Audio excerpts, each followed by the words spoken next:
किसी को भी अगर पकड़ा गया है एनडीपीएस के मामले में, सबसे पहले आपको देखना है क्वांटिटी कितनी है। क्वांटिटी के अकॉर्डिंग ही आपके जो वकील साहब हैं आपके केस को प्रेजेंट करेंगे।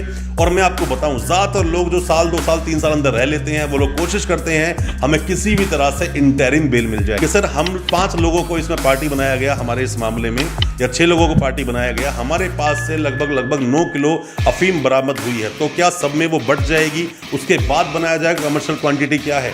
एनडीपीएस के मामले को सीरियस नेचर के अपराधों में गिना जाता है। मतलब कि जो सीरियस नेचर के अपराध होते हैं जिसमें कि बेल लेना इतना आसान नहीं, ये उसी तरह के कुछ मामले हैं, पर यहां सबसे बड़ा रोल प्ले करती है क्वांटिटी। दोस्तों अक्सर कई सारे ऐसे मामले हमारे पास आते हैं जिसमें कि आप लोग हमें बताते हैं कि एनडीपीएस का मामला आपके ऊपर लगा है, एनडीपीएस के मामले में आप लगातार बेल फाइल कर रहे हो बट आपको बेल नहीं मिल पा रही है सेशन कोर्ट से। ऐसा क्यों होता है? क्या सेशंस कोर्ट एनडीपीएस के मामलों में बेल नहीं देते हैं, या फिर किन एनडीपीएस के मामलों में आसानी से बेल हो जाएगी, या क्या क्या वो चीजें हैं जिनका अगर आप विशेष रूप से ध्यान करेंगे तो आपकी बेल लेने में आपको आसानी हो सकती है किसी भी एनडीपीएस के मामले में।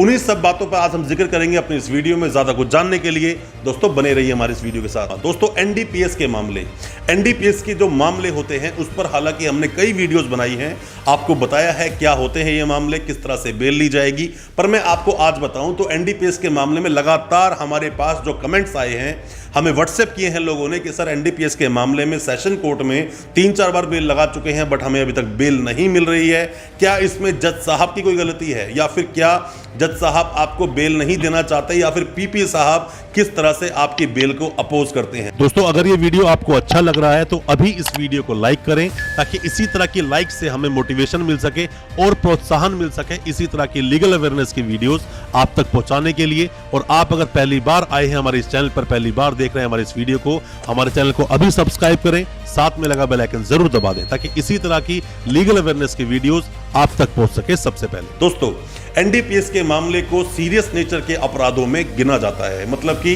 जो सीरियस नेचर के अपराध होते हैं जिसमें कि बेल लेना इतना आसान नहीं, ये उसी तरह के कुछ मामले हैं, पर यहां सबसे बड़ा रोल प्ले करती है क्वांटिटी। अक्सर लोग हमसे बोलते हैं कि सर इतनी क्वांटिटी में बरामदगी हुई तो बेल कब होगी। आपको मैंने पहले अपनी कई वीडियोस में बताया है कि 3 तरह की क्वांटिटी यहां पर काउंट की जाती हैं, स्मॉल क्वांटिटी, इंटरमीडिएट क्वांटिटी और कमर्शियल क्वांटिटी।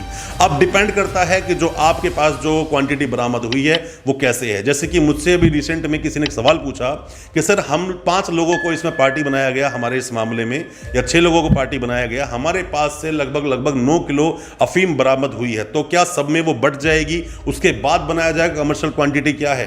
दोस्तों ऐसा नहीं होता है। जो केस बनता है, मान लीजिए कोई भी एक केस है, केस जैसे कि आपको आसानी होगी समझने में, जैसे रेप के मामले होते हैं उसमें 376D लगाया जाता है, तो मतलब ये नहीं है कि वो किसी को बांटा जाए किसने कितना अपराध किया। मतलब ये होता है कि सब पर वो सेम धारा लगा दी गई है, एनडीपीएस के जो सेक्शंस हैं वो लगा दिए गए हैं, और अगर उसके अंदर कोई भी फॉरेनर इंक्लूड है तो उसी के अंदर फॉरेनर एक्ट की जो धाराएं हैं वो भी आपके ऊपर लगाई जाएगी। पर दोस्तों क्वांटिटी का बहुत बड़ा रोल प्ले होता है इस एनडीपीएस के मामलों में। अगर आप बेल लेना चाहते हैं, अगर आपके द्वारा मतलब आपके पास से अगर किसी भी तरह से कमर्शियल क्वांटिटी बरामद की गई है, आपके द्वारा सप्लाई या किसी भी तरह से आप उसमें इन्वॉल्व थे, तो आपके ऊपर जो धाराएं लगाई जाएंगी वो कमर्शियल क्वांटिटी के तहत ही आपके ऊपर मुकदमा दर्ज होगा, उसी पर आपका ट्रायल चलेगा। दूसरी बात, आपका फर्स्ट केस है या सेकंड केस है या कौन सा केस है वो बाद की बात है, बट हाँ फर्स्ट केस पर थोड़ा सा लीनियंट जरूर होते हैं जज साहब, हो सकता है गलत आपको फंसा दिया गया हो, पर सेकंड थर्ड होता है तो ये मामले थोड़ा सा सीरियस नेचर के हो जाते हैं। तो लगता है कि ये जो मामला है ये एक हैबिचुअल ऑफेंडर एक आदमी है जिसको दोबारा से पकड़ लिया गया है, तो बेल लेना थोड़ा मुश्किल हो जाता है। साथ में डिपेंड करता है बरामदगी कैसे की गई है।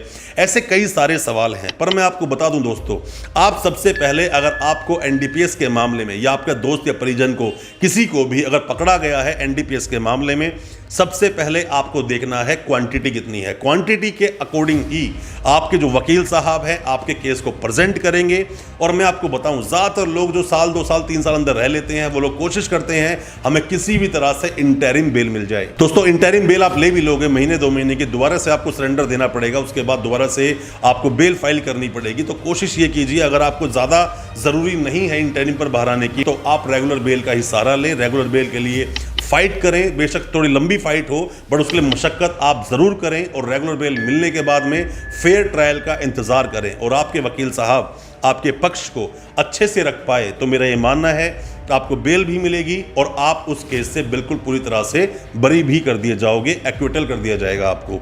दोस्तों, मैं उम्मीद करता हूं जो मैंने आपको बताया एनडीपीएस केस के बारे में आपको समझ आया होगा। कोई भी किसी भी तरह के डाउट्स हैं, क्वेश्चंस हैं आपके दिल में, आप हमें कमेंट बॉक्स में जरूर बताइए और कुछ आप जानना चाहते हैं हमें आप व्हाट्सएप भी कर सकते हैं। दोस्तों, अच्छा लगा हो आज का हमारा वीडियो, हमारे चैनल को सब्सक्राइब करना बिल्कुल ना भूलें, साथ में लगा बेल आइकन जरूर दबा दें ताकि इसी तरह की लीगल अवेयरनेस की वीडियोस हम आपके लेकर आ सकें सबसे पहले। बहुत बहुत शुक्रिया दोस्त, धन्यवाद हमारे वीडियो के साथ बने रहने के लिए।